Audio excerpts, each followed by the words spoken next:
see.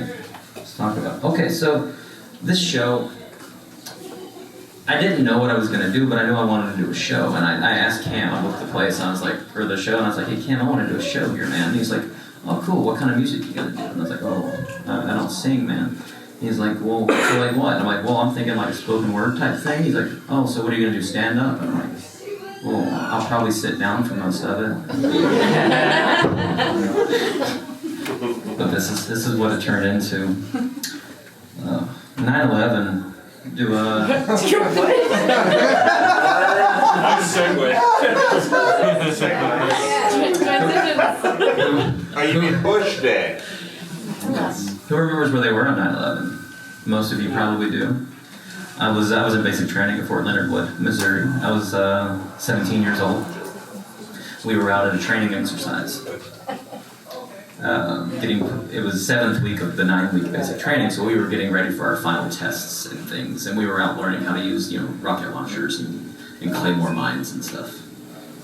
And one of the drill sergeants came out in his pickup truck, and he turns it on, and they're talking about the towers falling in Manhattan, and while we're listening to it, we actually heard when they were announcing the plane hitting the second tower, and I didn't believe them.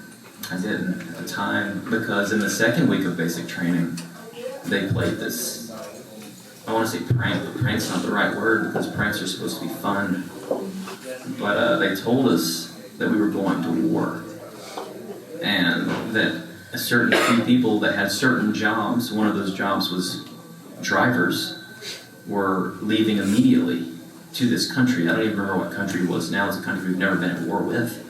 And they showed us these very convincing overhead slides, because it was 2001, of this country and like why we were going to war with them and things like that. And then they made us go back to our barracks room and pack everything that we had as fast as we could. And I'm scared. I'm scared. Going to war. I'm 17. And we're down on the, waiting for the buses to come pick us up, and then they're like, "No, we're just fucking with you. Sorry, I didn't mean to give you another F word." And then we go back in, and we get they brief us, and it's basically an exercise on being combat ready and being deployable as fast as possible. So when 9/11 happened, I thought it was, I thought they were messing with us, until we went to the dining facility for lunch, and we go in there, and for the first time ever, I saw TV during basic training. And it was on the TV, and I thought, well, maybe it's just an elaborate hoax they're still playing on us. And then they had us call home, starting with the people that lived in D.C. and New York. That's what I knew. And so that was the day I knew I'd go to war. And oddly, I never went to Afghanistan, which is the war that was attached to the 9/11 bombings.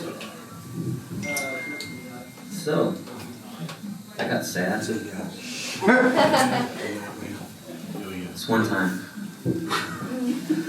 during my first deployment, so I drove these 5-ton trucks. They're called 5 tons not because they weigh 5 tons, because that's how much. That's how much they can carry, and they're very heavy. And we were at this little air base. Robbie, you coming to fix it? Yeah, I'll fix it. You're the Sound good. Turn down the gain. He's got it. He's got it. Got it? He's got it. Sound good.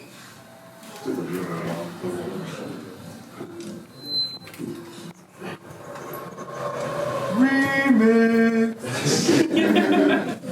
Rats. Yeah, that's better.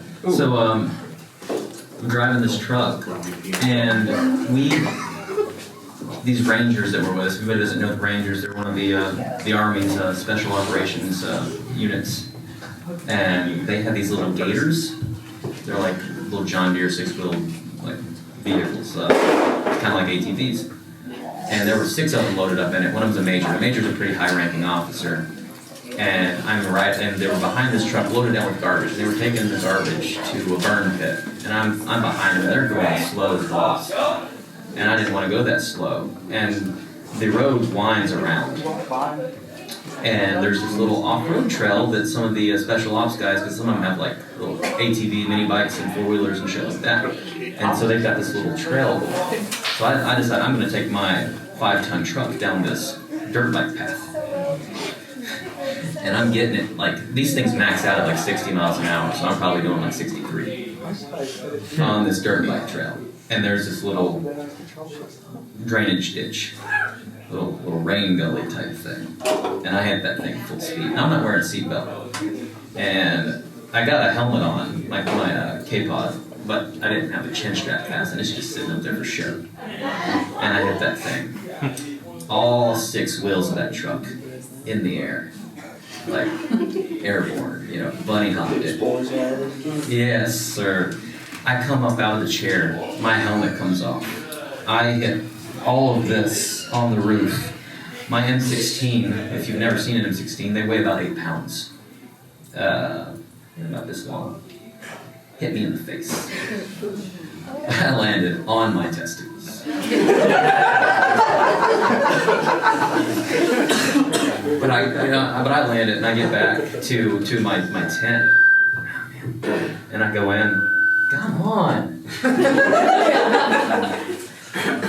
And I'm excited about it. I mean, I'm in pain, but I'm excited. And I go to my squad leader. I'm like, Sarge, I just bunny hopped a 5-ton, all 6 wheels, like 4 feet off the ground. He's like, no way. He doesn't believe me. He's not even mad. He doesn't believe me. Then he has to go to this meeting at the command center because apparently one of the truck drivers decided to jump a 5-ton like Evel Knievel.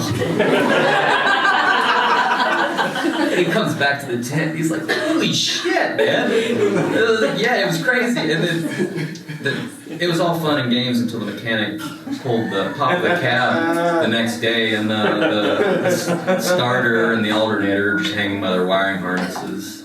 But yeah, I'm probably one of the few people that ever jumped. So